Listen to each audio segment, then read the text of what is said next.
All right. Anyways, èmi ṣe lunch lọ́wọ́ ṣó máa jẹ. Ah, no problem. Máa jẹ. Anything tó bá ti ṣe fún mi right now, I am ready to eat it because inú mi ń dùn gidigidi lọ́wọ́ ẹ̀. Ẹ jọ̀ọ́, kí ló ń dùn nínú yín o, ṣé jẹ lottery ni? Èyí tí mo jẹ ju lottery lọ. Yes, èyí tí mo jẹ ju lottery lọ, but tá bá ti ríra, máa ṣàlàyé everything fine. Okay o, má ṣe àpè kó tètè máa bọ̀ bí mo ṣe ń wo ẹ̀yìn o. Okay. All right. See you soon. I'll see you soon. Kò sí problem. Kò sí wàhálà. Màá rí ẹ láìpẹ́. So jealous.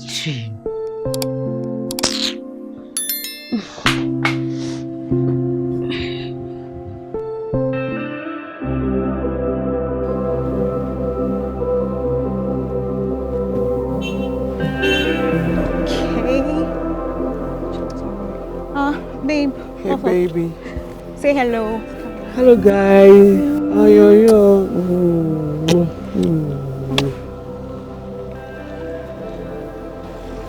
What's in ring? Who told me by? Kenzie. Can you reason to me anywhere, by? Like, having you in my life. Ó dàbí ìgbà tó jẹ́ wípé mo jẹ lótò ni. Yes, you're just so beautiful. Like I don't know. Mi mọ nǹkan tí mo lè compare pẹ̀lú rẹ. You know it's don't you? Come on. You know I am truly in love with you. And I love you too.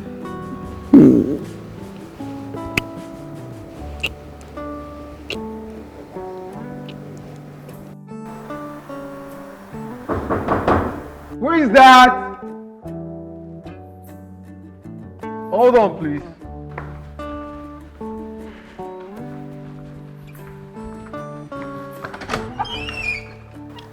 Yes, Latibo.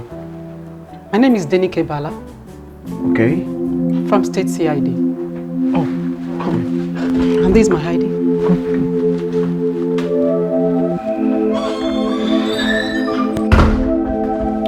How may I help you? You are Mr. Eric Folorunsho? Yes.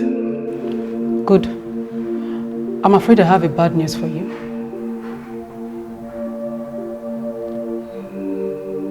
Bad news?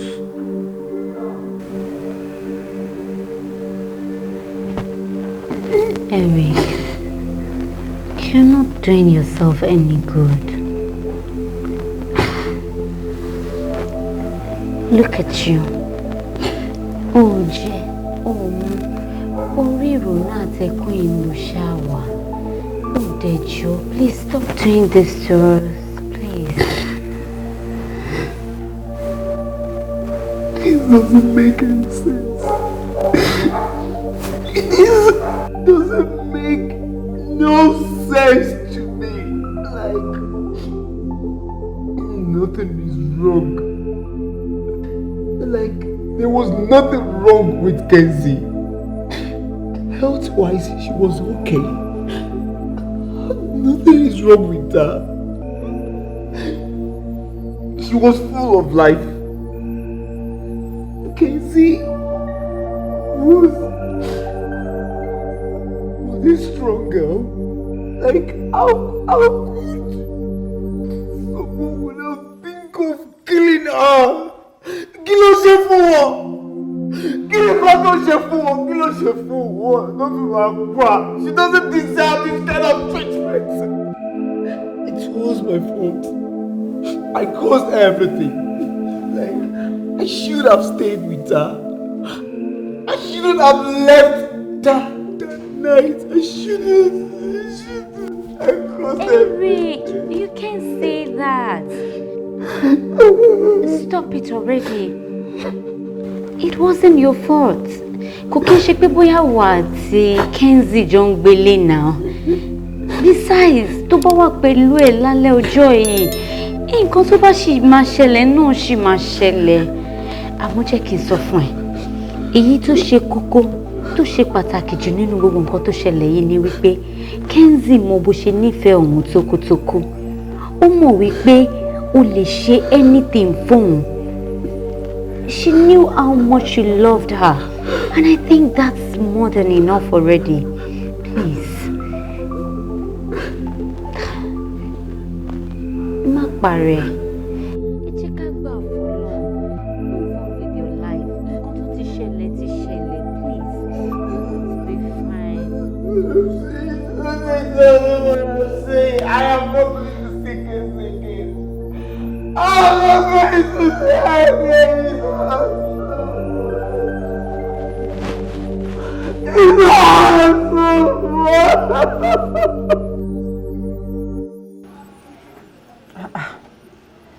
Please, happiness to gbolo show if she want to buy.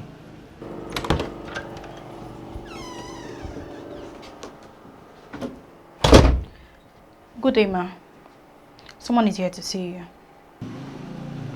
Tani? Most of my investigative journalist, Lawon. Investigative journalist? Yes, ma.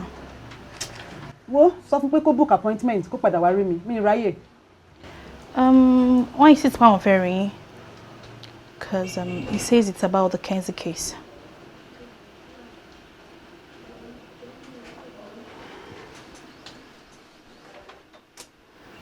Okay. Jẹ́ kó wọlé. Okay, ma.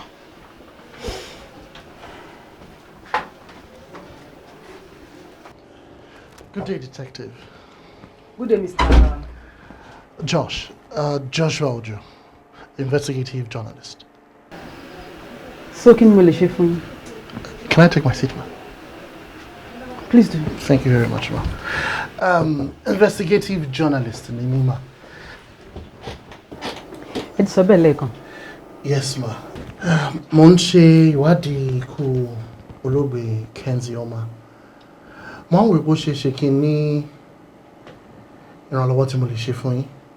Tàbí bí àyín náà ní ọ̀nà tẹ́lẹ̀ gbà ràn ìwádìí mi lọ́wọ́. Ìwádìí? Bẹ́ẹ̀ni, ma. Fún suicide? Bẹ́ẹ̀ni, ma.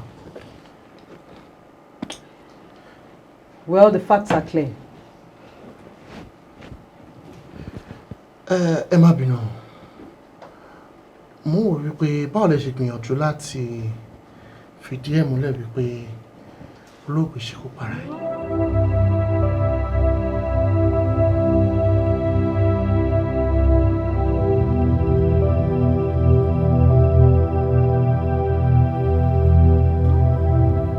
I get call láti ọ̀dọ̀ steward olóògbé.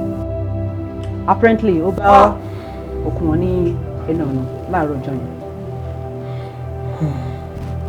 Báwo lẹ ṣe gbìyànjú láti fìdí ẹ̀ múlẹ̀ wípé olóògbé ṣekú para ẹ̀? Well, I was getting to that. I get call láti ọ̀dọ̀ steward olóògbé. Apparently, ó bá òkú wọn nílẹ̀ ńlẹ̀ láàárọ̀ ọjọ́ yẹn. Detective, ẹ má bínú. Báwo lẹ̀yin ṣe rí ọ̀rọ̀ steward yẹn sí? I mean, báwo lẹ ṣe clear sí? The security checkpoint at the gate confirmed that he left the premises at about 4:47 p.m. and also he logged in at exactly 8 a.m. the next day. All right. Okay. But does this indicate his way of life? I mean, his routine at work?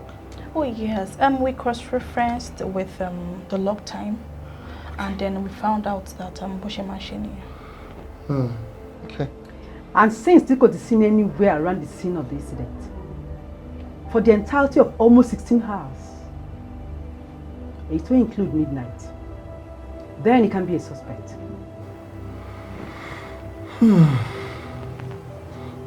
Ṣé kò dẹ̀ jù báyìí lọ? We put our facts together and it spelled suicide. That was how we got to the conclusion. Ní bínú lẹ́ẹ̀kan sí ni o. Kò ṣe wípé mo fẹ́ máa kọ́ yín iṣẹ́ yín. But I have a strong feeling that there is more to this. Inú mi ò bá dùn tẹ́ bá lè wò bí mi náà ṣe ń wò. I have a feeling it's more than suicide. It's okay, see. I would like to take my leave now. Thank you very much for your time.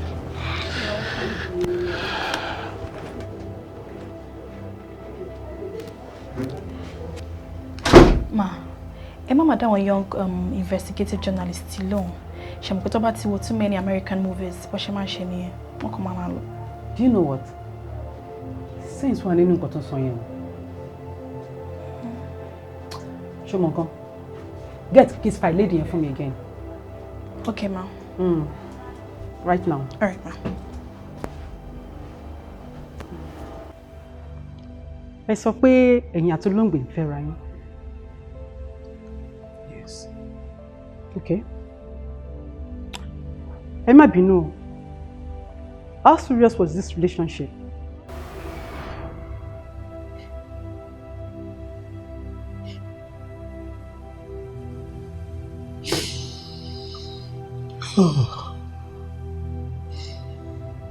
It was a very strong relationship.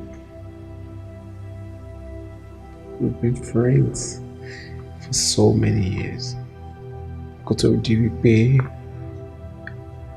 eré ìfẹ́ wa bẹ̀rẹ̀.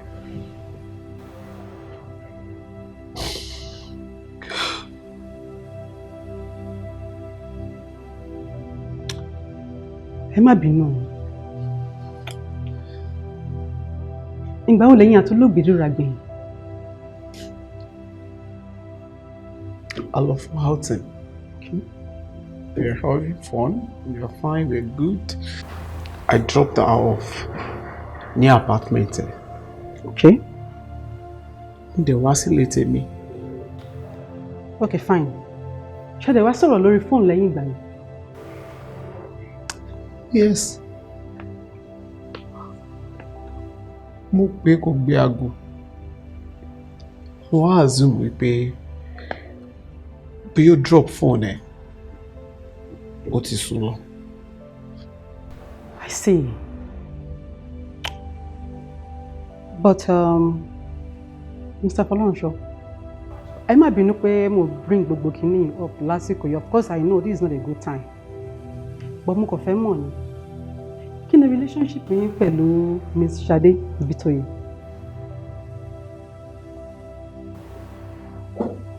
Ṣadé. Yes. Yes. That was his ex-fiancée. Was? Yeah, was. Ó ti dolóògbé. Ó ti kú. It's okay. Okay.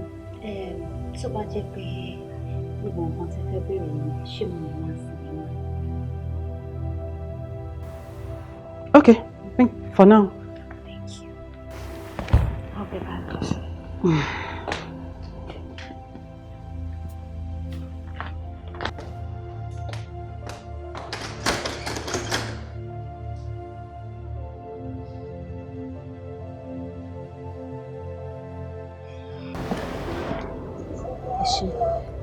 But detective, ṣé ẹ feel pé right time ni láti ṣe nǹkan tẹ́ ń ṣe yìí ṣá? Oh, that. I truly apologize for that. Mi ò fẹ́ bring up meeting, but for the fact that. Ẹ bá ti call ẹ off now. Ẹ bá má ṣe ń sìn. That young guy just lost his lover. Inú ẹ̀ náà lẹ́tù tí wá dé tẹ́tù wá ń ṣe. Detective ni ẹ̀yin gan béèrè lọ́wọ́ ara yín pé ṣé nǹkan tẹ́ ń ṣe ìṣòdà tó. Ní time yìí. You are very right. In fact, mi ti ẹ̀ mọ̀ nǹkan tí mo fẹ́ sọ mọ́. Again, I apologize. Apology accepted. Ẹ ṣé. Yes, ma'am.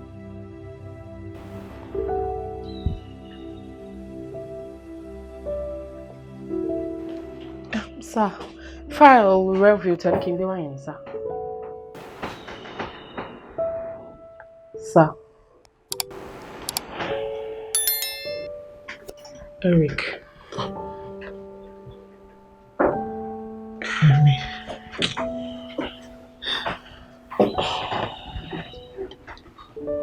I miss her.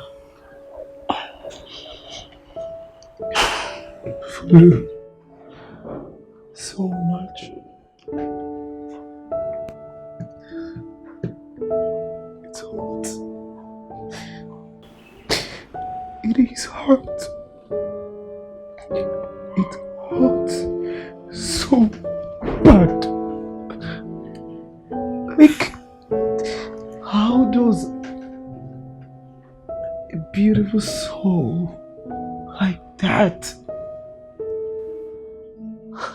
with such a vagal smile, with such affections, with such beautiful heart, such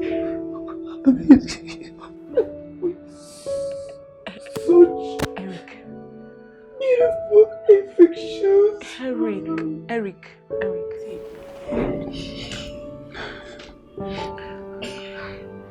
See, I understand you.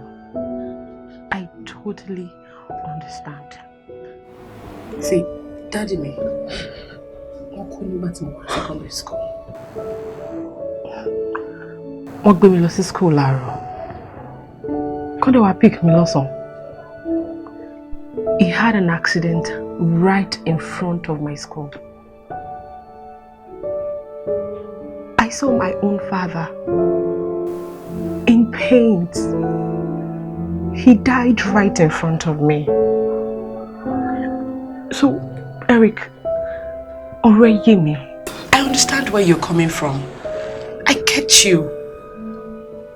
I felt what you're feeling right now. Please, I just need you to calm down. It is more than what you think. Folu, it is more than just grief. It is like, it is just, I can't even seem to figure this out. It's enough. You need to get out of it. Eh? And Folu is here. I am here for you. I am willing to help. Anything you want, Eric, just get over it, please.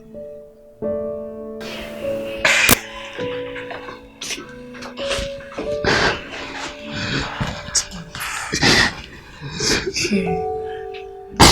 It's going to be fine, okay? It's okay. It's okay. I'm sorry.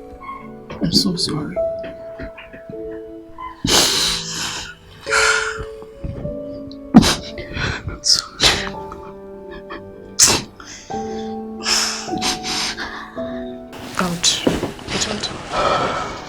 Thank you. You'll be fine, yeah? Should I? This is the final song.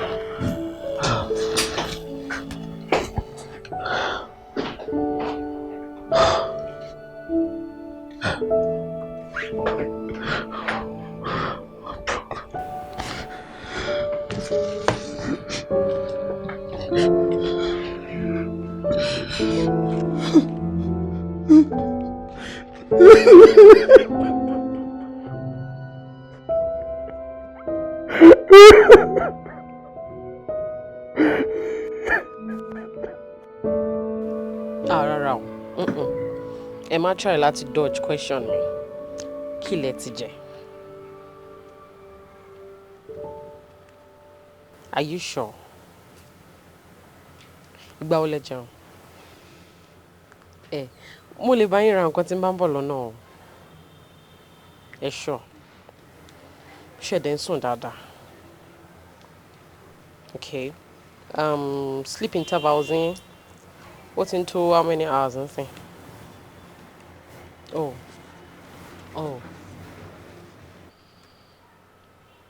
Okay. Yeah, that's good. Yeah, I do pay for long. Kẹ́ máa jẹun kẹ́ dẹ̀ sùn dáadáa. Alright, ẹ pẹ̀lẹ́. So, màá tún pè yín láìpẹ́. Yeah. Take care. Bye. Who was that? Ọ̀gá mi. Ọ̀gá ẹ̀. Ọ̀gá ẹ̀ ló ń bá sọ̀rọ̀ bẹ́ẹ̀. Bí ìgbà tí boyfriend ń bá yàn sọ̀rọ̀. Ọ̀rọ̀ ẹ ò yé mi. You tell me. Wo kí ẹ̀ tó ń ṣú ọ̀gá ẹ̀. Mo ò ṣúọ̀ pé èmi gan ríro kí ẹ̀yẹn gbà lọ́wọ́ ẹ̀ náà. Bóyè. Irú ọ̀rọ̀ wo nìyẹn? Mo sọ fún ẹ náà Bóyè. Mo sọ fún ẹ pé fiancé ẹ ṣẹ̀ṣẹ̀ kú ni náà. Ìgbà náà ń kọ́. Ìgbà tí fiancé ẹ̀ kú ń kọ́. Ṣé wo ló fẹ́ replace ẹ ni? Haba now. Irú ọ̀rọ̀ wo nìyẹn? But that's exactly how you are acting. How? Wa distance ara ẹ pẹ̀lú ọ̀bọ̀bọ̀ ẹ̀ náà ó ti close mọ́ jù. Ṣé wọ́n mọ̀ sí ẹ ni? Ó kì í ṣe sister ẹ̀. Kọ́ tí mo sọ nìyẹn, díẹ̀ ní Tàlàbà. Bóyè má bínú. Má bínú. Bínú. Ọ̀rọ̀ má bínú kọ́ mo ń try láti sọ fún ẹni pé kò adjust. Ó mà serious. I'm serious o. Very, very serious. Ó yá má bínú. Fine boy.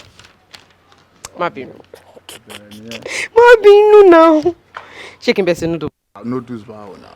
Wàá ṣe sí noodles fún mi. Ẹ̀fọ́ náà kó o dẹ̀ bá mi wọ́ ẹ̀bà tó ṣe dáadáa bí sẹ́mu. Ó jẹ white soup. Time ti lọ mi ò ní pẹ́ máa lọ lé now. Tó bá jọ gẹ̀ẹ́sì wàá máa bèrè pé ṣó ti jẹun. Bóyè really. Ṣé mo lè bá oúnjẹ wá látọ̀? Really. Kọ́mọ̀ ọ̀sán bá mi ṣe. Jẹ lọ sí nìyẹn ó pọ̀ lára ẹ̀. Yeah, 70 million. Well, because the business is a risk. We just have to do it. But I believe 90%. Yeah. Oh, okay. I drop it. And then don't forget, lunchtime is here. All right. So get yourself ready. Okay, sir. Okay? Yes. Kí n tiẹ̀ alábòsí. Ọmọkùnrin mo bá sọ̀rọ̀ mi báyìí kò sí ìtókùn ẹ̀bẹ̀. So yìí tó kún ẹ nínú business tá à ń ṣe yìí, kí ló fẹ́ ṣẹlẹ̀? No problem, don't worry. Bàbá, tó bá rí nǹkan tó rorò ṣe nínú match àná. Gbàgbé òróró jàre. Wait. Ṣé kìí ṣe pé òwò match yẹn ṣá? Mo wo náà, ó ti gbàgbé ibi tí mo ti ń ṣiṣẹ́ ni èwo ni kémi. Ó lè ní kí n gbàgbé òróró. Ṣó da tó Messi ni? Ó ní wo match yẹn kó máa bí mí ní nonsense tó. Mo wo, kí ló ń sọ náà? Ó rí nǹkan tí òróró ṣe ń bẹ̀ tó nutmeg èèyàn méjì papọ̀ tó tún wá fi sí pápá ẹni kẹta. Báyọ̀ ní sùúrù. Ọ̀rọ̀ tá à ń sọ ó jẹ́ kí n rántí nǹkan kan. Kí ló ṣẹlẹ̀? Ó ní nǹkan tí mo fẹ́ béèrè lọ́wọ́ ẹ o. Kí ni ẹ̀? Folú ńkọ́? Folú náà. Folú mi. Folú your girlfriend, of course. Folú wà náà, Folú ń ṣe dáadáa. Like, ṣé ìméjì sì jọ wà papọ̀? Oh yeah? Why not? No, you are not getting it. Ṣé ẹ jọ wà papọ̀ like boyfriend girlfriend relationship? Bàbá mi, ṣó ní kankan tó fẹ́ gbà ń bẹ̀ ni mo lájọ wà papọ̀ of course. Like ṣó o fẹ́ ká break up ni ọwọ́. Kí ló dé ṣé mo fẹ́ Folú ni? Ìgbà tó fẹ́ Folú o ṣe wá ń bi mí nonsense question. Well, nǹkan tó ṣẹlẹ̀ ọ̀gan ni pé ó fẹ́ gbọ́. Ṣé ó ní nǹkan tó rí ni kò sọ? Ó ní nǹkan tí mo rí màá sọ fún ẹ. Ṣé o mọ Eric? Eric náà, Eric bọ̀bọ̀. Ta ló ń jẹ́ Eric? Eric, ọ̀gá Folú. Oh yes, mo mọ̀ náà. Nǹkan tí mo fẹ́ sọ yìí, ò ní believe ẹ̀. Ó bá dẹ̀ sọ náà náà. Okay. On 2 different occasions ni mo ti rí àwọn méjì tó ń wọ restaurant wá tó ń wá jẹun. Eric gbé Folú wá. Ìyẹn restaurant yín? Just last week mo sì rí wọn tó gbé wá. Jẹ́ ká tiẹ̀ gbàgbé last week yẹn. Àánú alánà yọ̀rọ̀ bọ̀ tá à ń sọ. Mo ti close, mo ti fẹ́ máa lọ. Bí mo ṣe palẹ̀ mọ́ ẹrù mi pé kí n máa lọ, mo wá rò pé tí n bá lọlé ó lè má síná. Mo kàn dúró pé kí n dúró kí n wo bọ̀. Mo yẹ dúró nìyẹn. Báwọn méjì ṣe wọlé nìyẹn. Oh, okay, so ìyẹn ló wá jẹ́ kó dá ọ̀rọ̀ bọ́ọ̀ dúró. Because nǹkan tó ń sọ yìí Folú ti sọ fún mi already wípé last week or so. Báwo ló ṣe ṣe báyìí? Ó ṣe bí pé nǹkan tí mo sọ make sense, like you don't even appreciate what I'm saying. Nǹkan tí òkò sọ ni wípé kò sọ fún mi pé restaurant yín ni ọ̀gá òun gbé òun lọ. Of course. Ó sọ fún mi already pé ọ̀gá òun gbé òun jáde. Ó mọ̀ àwọn méjèèjì they are relatives. Relatives. Yeah, be cousins. Relatives ni kán jókòó kán máa fọwọ́ tẹra wọn lára. Relatives tán máa rẹ́rìn bá ṣe jọ ń sọ̀rọ̀ yìí wà nìyẹn. Bàbá mi ilé ayé ti kọjá kéèyàn máa wáyé máa yá bó ṣe máa ń ṣe nìyẹn. Anyway, try kó verify ó ti yí ẹ. Try kó verify. Bàbá mi ayé le gan o. Kò sọ̀rọ̀ ń bẹ̀. Since tó ti appreciate kò sí wèrè ń gbà yẹn. Já máa lọ bí tá à ń lọ. Pàdé ẹ̀ kí ló ṣẹlẹ̀? Ṣé mo ní kò sí nǹkan kan bẹ̀? Já lọ. Ibo là ń lọ yẹn náà? Wọlé ibẹ̀ yẹn ló máa gbà. Ó ga o. Bọ̀bọ̀ ṣílẹ̀kùn náà. Ṣílẹ̀kùn fún mi. Hey, ó ga o. Ó dẹ̀ ní kò sí nǹkan kan bẹ́ẹ̀. Má tán ra ẹ. Ìwọ ṣáà ló mọ̀.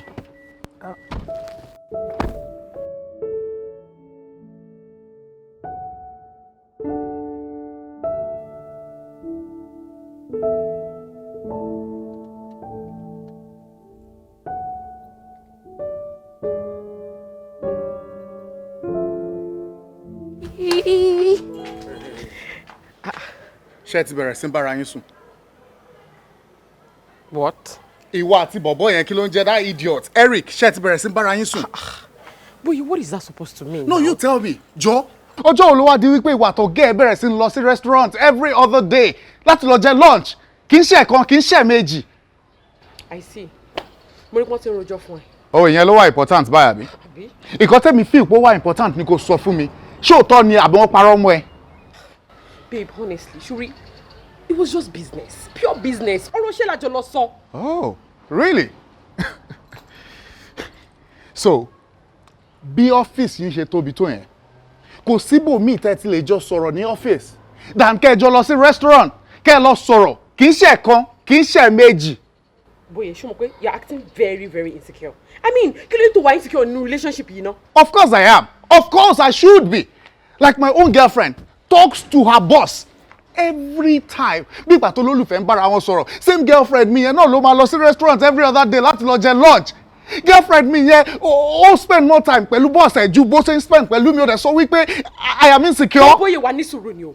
Wà ní sùúrù ni. Nǹkan tẹ́mi mọ̀ wípé I don't have any other thing with my boss than work. It's just work relationship. Kò yẹ gbé ẹlẹ́mìí gbọ́dọ̀ kó má fẹ́ hypertension. Kí ló ṣẹlẹ̀ gangan? Èmi ni mo fẹ́ hypertension. Wá jẹun mo ti dáná. See.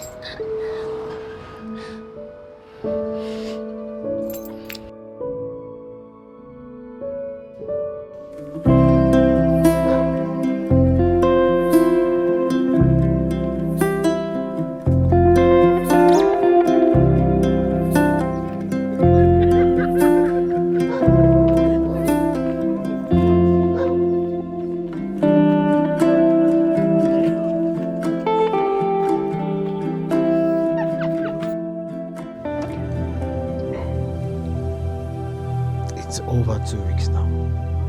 Bianca, what is going on? Like, are we fighting or, I mean, what have I done wrong? Like, you understand? Or decide, let's not check on me. You didn't check on me, you didn't call me, you didn't do anything. Have I done anything wrong to you? And this is unusual. Shanjan. Ìjàpá Eric. But ó yẹ kó mọ̀ pé things to change now. Bit about. Ìgbà tí máa ń wálé tí máa ń pè ẹ́ lọ́bọ̀ tí mo máa ń wá ṣe gbogbo nǹkan fún ẹ. Ìgbà yẹn ó ṣe single now. But nísìn ó ti ní serious relationship. I mean, àkókò kìí jẹ́ sí bàbá tọmọ kó má lálà. Now I understand you. I get where you're coming from. Listen, Bianca. Èmi ò tí rí anybody to lè yà èmi àti ẹ. Yeah. See, mo ní girlfriend. Ìyẹn ò túmọ̀ sí wípé ó máa break èmi àti àbí ó máa separate wa. No, it doesn't matter. Even Kenzie, ó mọ̀ ẹ́, mo ti sọ̀rọ̀ ẹ fún. Ó dẹ̀ accept everything tí mo sọ fún nípa ẹ̀. So, what are you fighting me for? Olóòótọ́ ni, ó máa accept ẹ̀. Àmọ́ mo kàn fẹ́ kó mọ̀ wípé òrìṣà jẹ́ ń gbé méjì obìnrin kò dénú. Not in this situation. Bianca, not in this situation. I have known you for years. Èmi àti ẹ ti wà together for years, even before anybody. Obìnrin kan lè wá dé sí kó sọ pé òun fẹ́ separate èmi àti ẹ. Ṣé ń gbé obìnrin kan jówó kò jówó? It is not in my own dictionary between me and you. Eric, there's no point dragging this, okay? Mo mọ nǹkan tí mo sọ. Mo dẹ̀ sọ pé wo náà mọ nǹkan tí mo sọ. Ó mọ nǹkan tó ń sọ. Ó mọ nǹkan tó ń sọ at all. Ọ̀dà, mo ti gbọ́, mo ti gbà tiẹ̀ tí o bá gbà tèmi. Ṣé o wá miss me? O miss me? Bóyá díẹ̀. Stop, fi mí lẹ̀ guy. Wo. Bianca, I miss you. I will. Oh, baby, pẹ́ lọ́dọ̀ mi. máa lọ kó tó máa wá ẹ. Ó ti bẹ̀rẹ̀.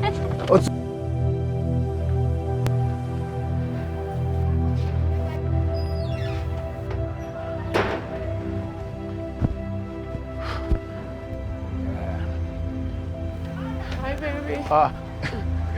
Baby. Yeah, how you doing? I'm good. How about you? I'm fine. Well, mo fẹ́ lọ jẹun ní tẹ́lẹ̀ tó fi wá dé. So, wọlé kó jẹ́ kí. Wait. Oh, really? Yeah. Okay. What's that? Say something. Adeboye. Nǹkan tí mo fẹ́ sọ yìí, mi ì fẹ́ kó rí gẹ́gẹ́ bí pé bóyá ó ṣe nǹkan tí ó dáa. Torí ó ṣẹlẹ̀. Ó mọ̀ pé òwe Yorùbá kan máa ń sọ pé tá a bá ní kí n tó wù ní yọjú, tí nǹkan tó dá wa wá, tó bá dáa tí ò fi taratara wọ̀nyàn kan, you get. So nǹkan tí mo kàn try láti sọ ni pé you're a very good man and I really, really appreciate you. In fact, I so much appreciate you. I love the way you make me smile. I love everything about you. I cherish everything. You know, there are some things that are beyond our control. Like this, you know. Babe, dúró náà, kí ni gbogbo àrògbá tó ń sọ yìí now? Like, what exactly are you driving at? I'm just trying to let you know that I really appreciate you. Well, I know you do. Yeah, and then I'm just trying to tell you that you and us, we can't continue. Why? I mean, kí ló dé tá a ṣe lè work? Kò sí anything tó wà wrong pẹ̀lú relationship o. Like, we're fine with our relationship. Fine. How do you mean we're not? Okay, fine, agreed. We're not fine. But then, àgbàlagbà ni wá now, we're no longer ọmọdé. We are adults. We can make things work. Kò sí nǹkan tá a lè fix. That's what I'm trying to say. Boye. Yeah? Èmi ni mo Peter's bàtà tí ń ta mí lẹ́sẹ̀. See, a lè change bàtà yẹn tí bàtà kan bá ń tẹ̀ lẹ́sẹ̀. Come on. Nǹkan tó ṣe kókó ni wípé we can still make this thing work. Àbá méjèèjì ò ń ṣọmọdé. We can make things work. Boye, this is marriage. Marriage. And it's just you and I forever. And tí o bá lè work, kò lè work, no. I'm really sorry. See, any lady will be so lucky to have you. You're a fantastic guy. I'm just saying, this is not about you. It is about me. Emini, Oget. Just hold on. Is there someone else? No, there's no one else. I'm going to ask you again, is there someone else?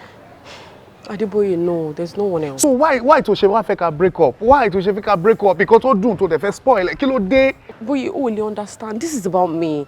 Kò ń ṣe ìwọ, you're not at fault at all. It should be about us. Like, but tí no banjo ni tó ń jọmọ ẹni, tara ẹni la máa kọ́kọ́ yanjú. Please just try and understand. It just can't work. It was really fun while it lasted, and I really appreciate you, Boye. Show yeah. She ma binu dear. Go take care, Mama Rie. Bye. Folu, are you leaving? Folu.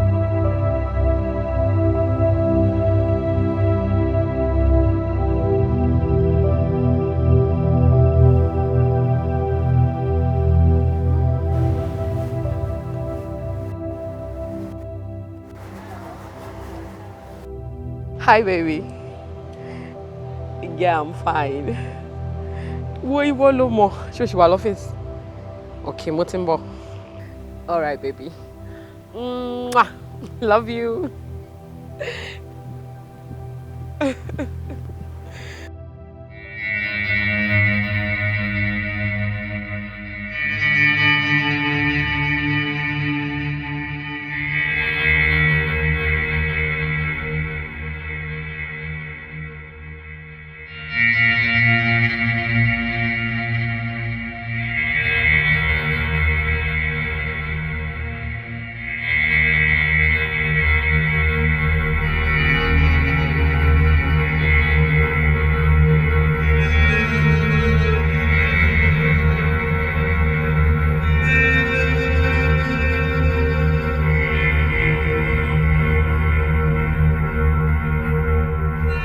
Níbo lẹ wà lálẹ́ àná?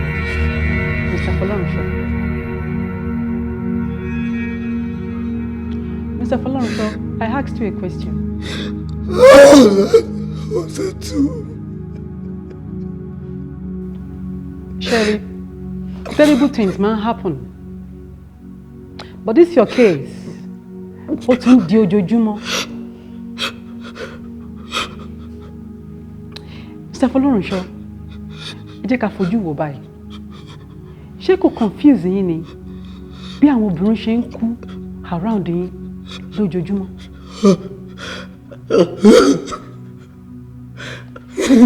Lákọ̀ọ́kọ́, we have Ṣadé Ìbítóyè tí mọ́tò gbá.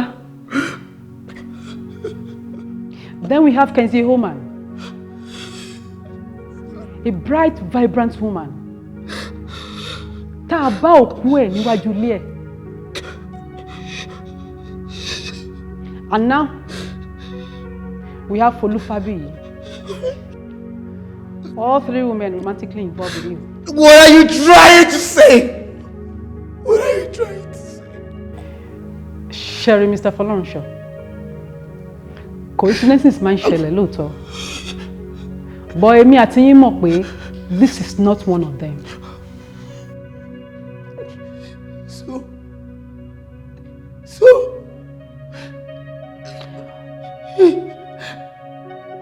Go straight to the point. What are you trying to say?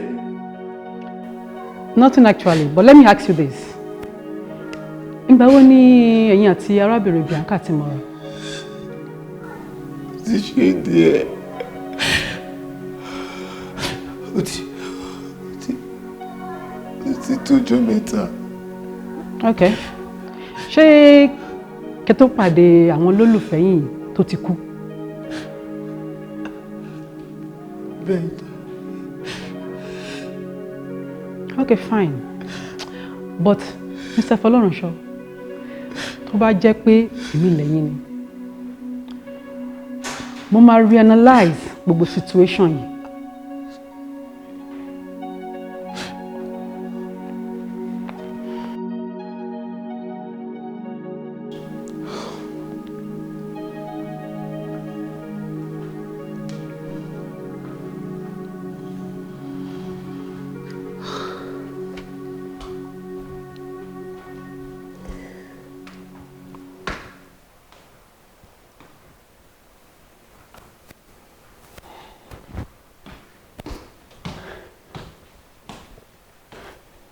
Eric, I don't know. I don't know why all this is happening. Kò tí ẹ yé mi mọ́ báyìí, ó ti sú mi. Kí ló ń ṣẹlẹ̀ gangan? Detective Denike wá síbí báyìí lẹ́ni. Kí ni ẹ̀ ń wá kiri? She says something. What? Ó ní pé gbogbo obìnrin tó wà around mi tí mò ń fẹ́ gbogbo wọn ló ń kú. Ó ní pé why tó ṣe rí bẹ́ẹ̀.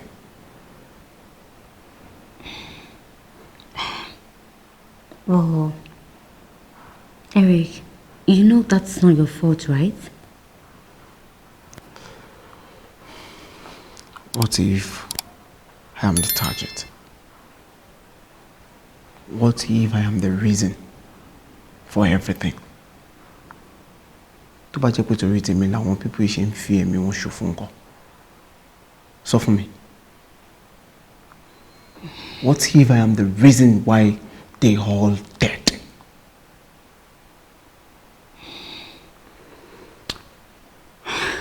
Eric, you need to take it easy. Cooking share joy. Lóòótọ́ ni. Ó ti hàn gbangba sí wá ń sìn pé something is wrong somewhere. Don't worry. You are not in it alone. We are fighting this battle together. You and I. And that's a promise. Eric. I don't deserve this. I know. Okay. You will be fine. We will be fine.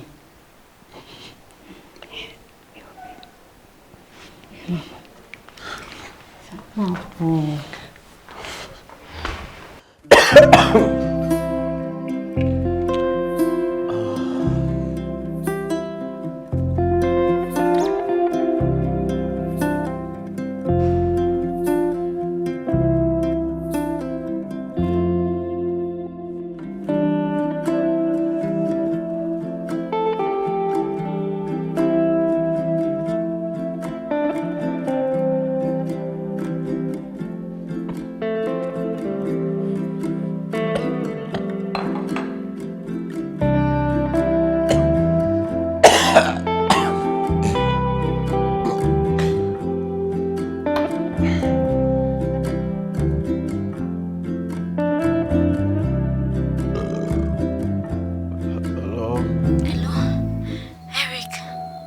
is that? Where are you?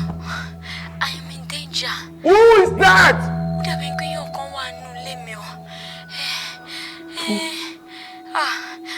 I'm scared. In the kitchen?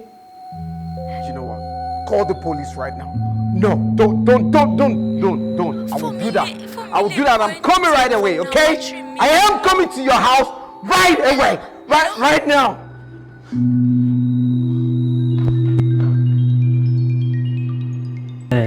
Emma already Mr. Folonsho.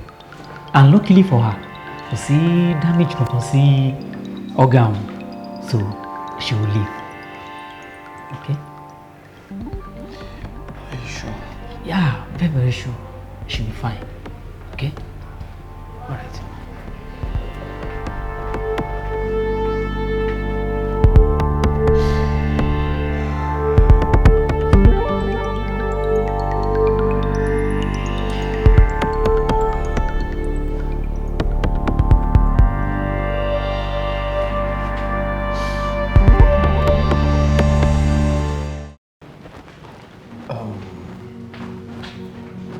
Ṣé nǹkan tẹ́ ń try láti sọ ni wípé someone is out there and is trying to get me? Of course, that's my theory. Mo rí pé ẹni yẹn ń lo àwọn tó súnmọ́ yín láti get yín. But why? Why? Let me tell you, whoever this guy is, mo notice wípé àwọn obìnrin tó súnmọ́ yín jù ló máa ń attack. Ó dá mi lójú pé ó ń send message nìyẹn o. But explained why you already have 3 murdered and 1 almost. 3? Yes, 3. Mo investigate the confiance in Miss Ebitoye. Turns out wípé mọ́tò tí wọ́n fi gbà was stolen. Police found it a couple of days later, parked at a deserted spot. Jesus. And you know what? The theory then is that the car thief committed the hit and run. Or they abandoned motor. Alone. Mo fẹ́ believe wípé this mystery guy no ni ó jí mọ́tò tí wọ́n fi pa Ṣadé, but set it up to look like an accident.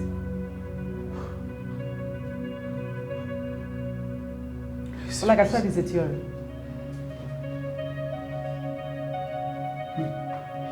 Tákà yẹn gan mo sọ pé ó mọ̀ pé arábìnrin Bianca gan ṣì wà láyé.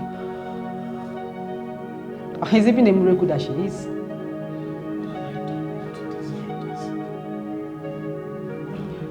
Because the doctor said Obenye went right through her shoulder region. And a few more inches to the side, that you know that you could have passed her lung or worse.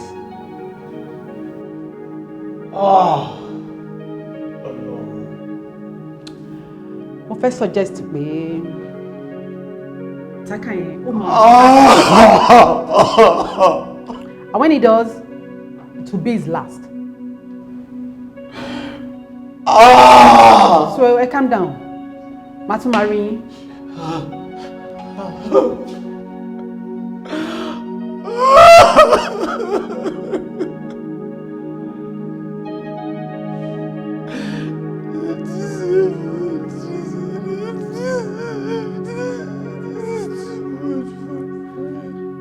I want you to go far away.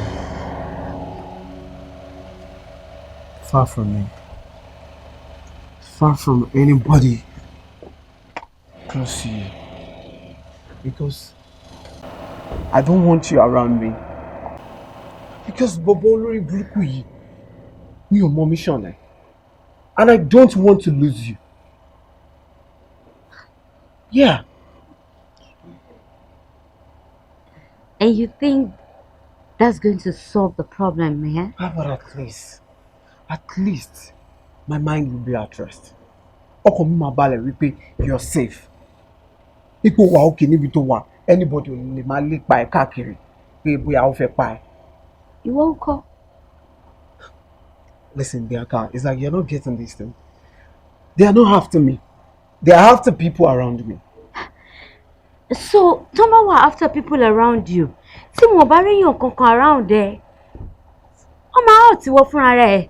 Tí gbogbo èèyàn tó máa fẹ́ hurt around you tí kò bá sí mọ́, they will hurt you yourself.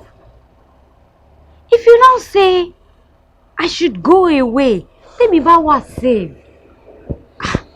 Báwo ni mo ṣe fẹ́ máa feel knowing fully well that you are not safe? Eric, I'm not going anywhere and I don't intend going anywhere. Báwo lọkàn mi ṣe fẹ́ balẹ̀ níbi tí mo lọ? Eric, are you even so blind? Is it difficult for you to see how much I love you all these years, all this while? Is it that difficult for you to see? Kí wá lọ, kí n fi ẹ́ sílẹ̀, kí má mọ̀ bóyá nǹkankan máa ṣe ẹ́. Eric, I can't do that. I'm sorry. I'd rather stay here. Nǹkan tó bá máa ṣe ẹ́, kó jọ ṣe wá. I don't know.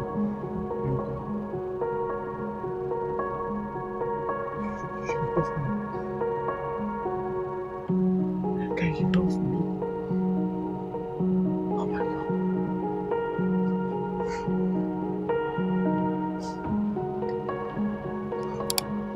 I love you too. Yes, I do. But I am scared. I am scared to tell you this. You should have told me. I don't know how you're going to feel if I tell you. I don't know. I don't really know if I this.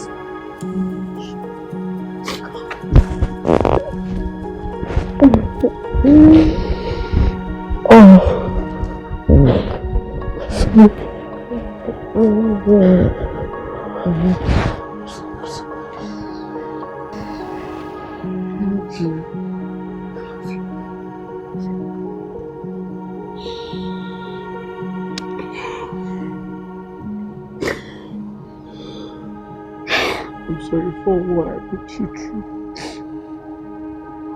I'm sorry. It's okay, we need to get that. Let's go. Ṣé mo pé note yẹn proof pé ọ̀daràn yẹn ti ní full access sílé Bianca?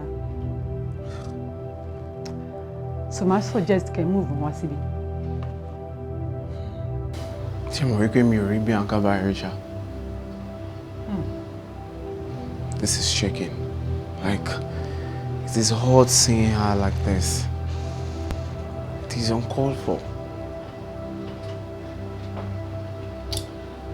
Well, Mr. Polanshaw, everything will soon be over. So, Emma, worry. I want him on standby. So, if anything bad ṣẹlẹ̀, let's put a call through. Okay. One more thing. Sherry, you need to play first line of defense. How? How do I go about that? You know, I hope that never gets to happen, but just in case.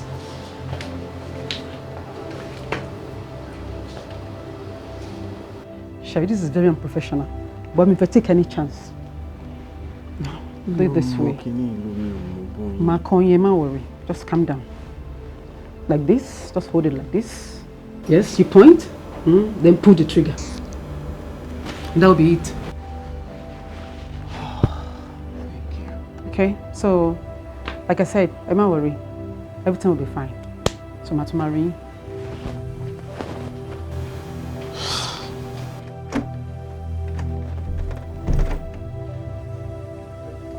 What is all this?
Mr. Falonsho, I run background check.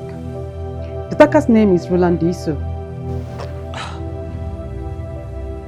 No. Mi ò gbọ́ orúkọ yẹn, mi dẹ̀ rò pé mo rí face rẹ̀. I go through that I request school kan náà lẹ ti ṣe tán. Ṣé dẹ̀ sure pé ẹ mọ̀ anybody tó ń jẹ́ orúkọ yẹn? I run through academic records ẹ̀. Turns out wípé he was expelled on the 27th of September 1997 on the charges of possession and illicit activities. But yàtọ̀ sí yẹn, I should wonder reason to fi wà after him.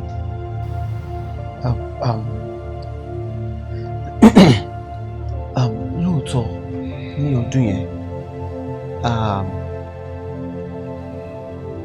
I launched an anti-cultism campaign in the campus. Yeah, that same year. And our dean wọ́n recruit to our smartest students in the campus láti lè máa fún wọn information. And I was one of them, you know. Èmi fi pé mo ń ṣe gẹ́gẹ́ bí good student nínú school, like giving them information and all that.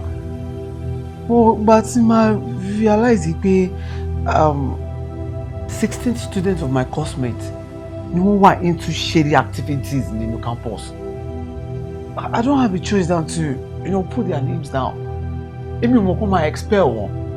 Nígbà tá, sorry baby, I'm so sorry. Detective, nígbà tí a máa ṣe gbogbo kíní, mo kàn realize pé wọ́n ti expel gbogbo wọn. Kò ṣe nǹkan tó dùn mí náà nù. Èmi kàn ń ṣe, mo ń ṣe nǹkan tó yẹ kí n ṣe gẹ́gẹ́ bí iṣẹ́ tó gbélé mi lọ́wọ́ as a good student. Èmi kàn ń ṣe, mi ò mọ̀ kó mo ti ṣe yàn. Mi ò mọ̀. Hey, share anything. In fact, he made his choice. And he paid for it. If anything, he should have been rewarded for it. Yes. He was rewarded for it. Torí pé school ló sponsor final year project ẹ̀. Àti pé wọ́n fún ní full scholarship. So, it was... Yes. Òun ló sọ everything for me. She knows everything about me.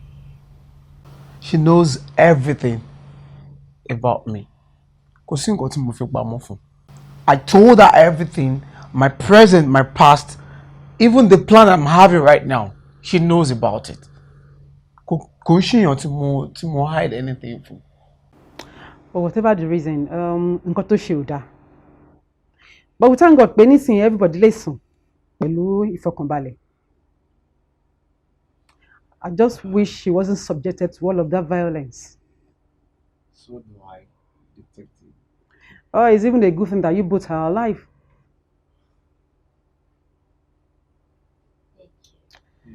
Yes, actually paperwork there láti ṣe, but on the surface, I believe it's safe to say this case is officially closed. Thank you so much. Thank you so very much. Thank you for your time.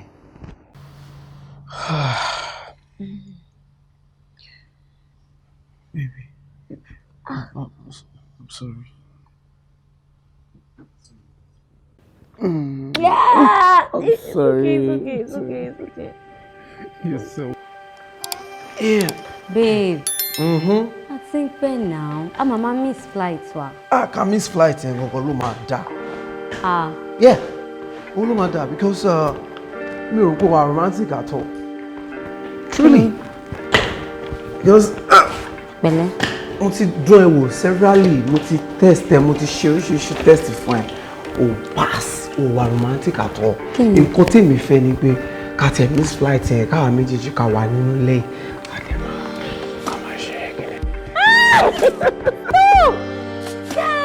Bàjẹ́jù aṣẹ́wó ni I know, aṣẹ́wó ni ní kájọ wà nílé ìta.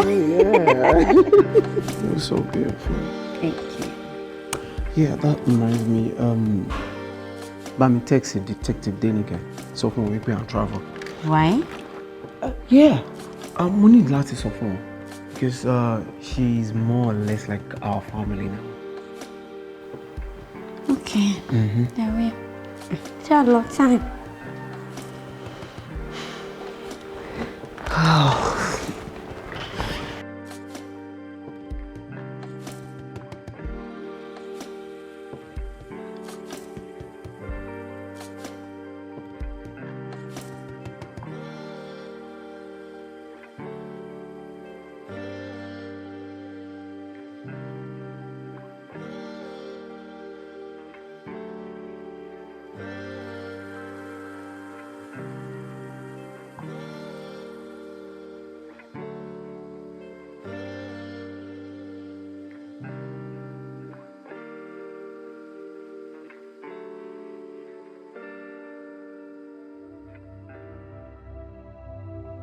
Ṣé nǹkan tẹ́ ń try láti sọ ni pé someone is out there that is trying to get me? Mo notice wípé àwọn obìnrin tó súnmọ́ yín jù ló máa ń attack. Ó dá mi lójú pé ó ń send message nìyẹn o. Sponsor of an ayé project ẹ̀ àti pé wọ́n fún ní full scholarship. So, yes. About me. Kò sí nǹkan tí mo fi pamọ́ fún. I told her everything. Mr. Fọlọ́runṣọ́ is very lucky to have a friend like you. Yes. Àbí èmi ni mo wà lucky láti nírú Fọlọ́runṣọ́ lọ́rẹ̀ẹ́. Eric is a good guy. He's a great guy. I'll do anything for him. Yes. All right. Eshima. All right. Thanks for coming around. Thank you so much. Eshe. So màá tún máa rí yín. Kò sí wàhálà. Okay. Ká enjoy day yín. Àtẹ̀yìn náà mà. Ó dáhùn.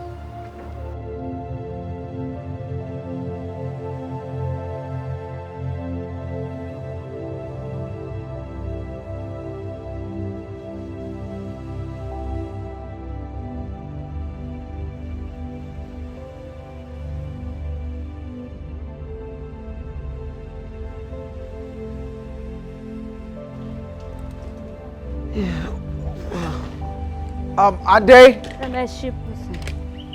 Ade. Ade. Please come. Come and help me with the box.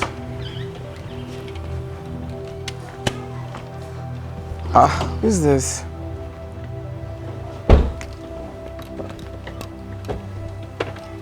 No calls for now. Samafilo, Samafide, it's you and I alone. So I'm switching this off and mine. Let's go. Okay. Ma Bojo.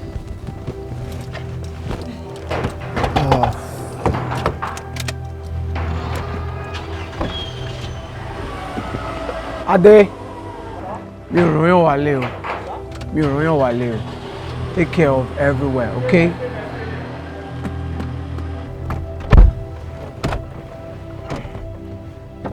Bye. See you later. All right, Ade.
Mo investigate the fiancé yìí.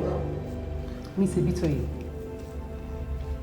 Turns out wípé mọ́tò tí wọ́n fi gbà was stolen. Police found it a couple of days later, parked at a deserted spot.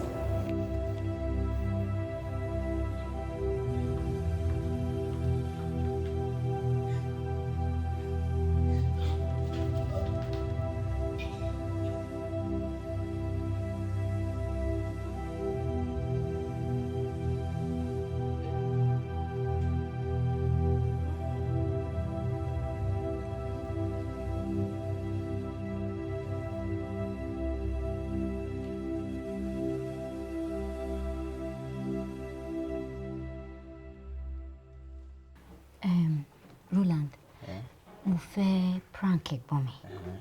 Mo dẹ̀ fẹ́ involve ẹ̀. Máa wọlé máa fún 30k. For just a prank? Yes. I mean, no. Sweetie. O máa ṣe. Ṣòrí tó bá ṣe dáadáa.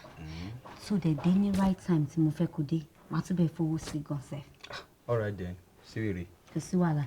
Gbogbo information, everything to my need, máa wọlé máa send ẹ̀ tó bá ti yá. Anything I'll do for my pretty new friend. Bye. It's you. Yeah, all right. For sure.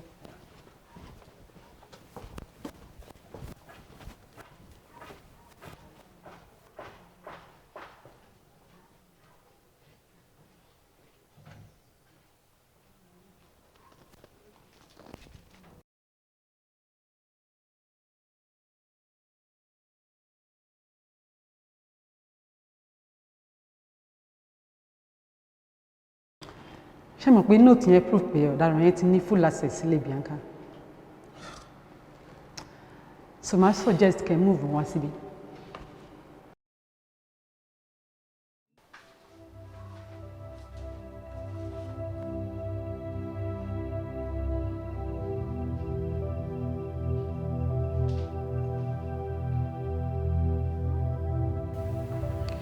Ó ní pé gbogbo obìnrin tó wà lára mi tí mo fẹ́ gbogbo wọn ló ń kú. Ó ní pé why tó ṣe rí bẹ́ẹ̀. Eric, you know that's not your fault, right? What if I am the reason?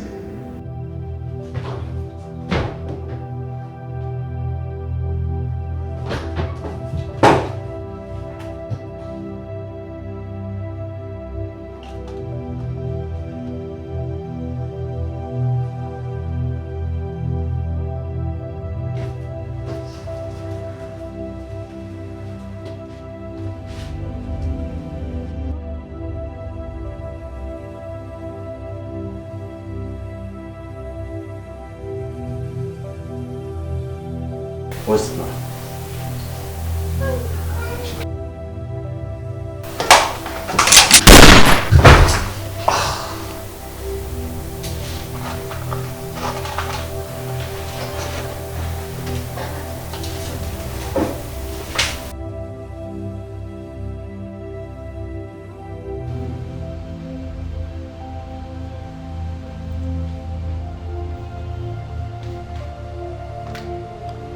ṣé mọ̀ pé note yẹn proof pé ọ̀daràn yẹn ti ní full access sílé Bianca so máa suggest kẹ́ move wá síbi. èmi àtàwọn tí mi wà on standby so anything bá ṣẹlẹ̀ let's put a call through. Okay.